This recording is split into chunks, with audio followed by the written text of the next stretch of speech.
नमस्कार विद्यार्थी मित्रांनो, टिक्कर मराठी सरळ सेवा या चॅनलवर तुमच्या सगळ्यांचं स्वागत आहे। आत्ताच एक मोठी बातमी माझ्या समोर आलेली आहे, म्हटलं तुमच्या सगळ्यांसोबत शेअर करून टाकते। तर सगळ्यात मोठी बातमी हीच असेल की ऑफकोर्स कुठल्या ना कुठल्या विभागामध्ये मोठी पदभरती असणार आहे। तर आताची ही जी बातमी आहे ती आहे महिला व बाल विकास विभागात तब्बल 23 वर्षांनंतर 8669 नियमित पदे भरली जाणार आहेत।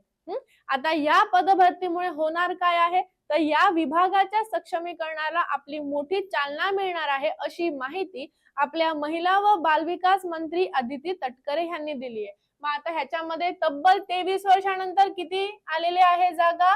8669। म्हणजे नक्कीच आपल्याकडे सुवर्ण संधी आहे, बरोबर आहे।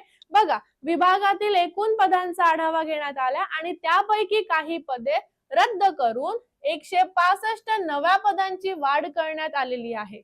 ठीक आहे, आणि त्याच्यामुळेच या विभागात आता आपल्याला एकूण 8669 नियमित पदे मंजूर करण्यात आलेली आहेत।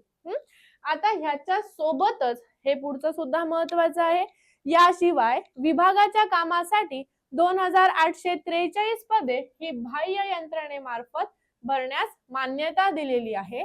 तर एकात्मिक बाल विकास सेवा ICDS योजनेअंतर्गत 1,10,664 अंगणवाडी सेविका व 1,10,464 अंगणवाडी मदतनीस अशी एकूण 2,21,328 मानधनाधारित पदे देखील मंजूर करण्यात आलेली आहे, बरोबर आहे।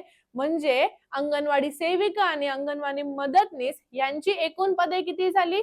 2,21,328 आणि आपले तेवले महिला आणि बाल विकासची 8,669, बरोबर आहे।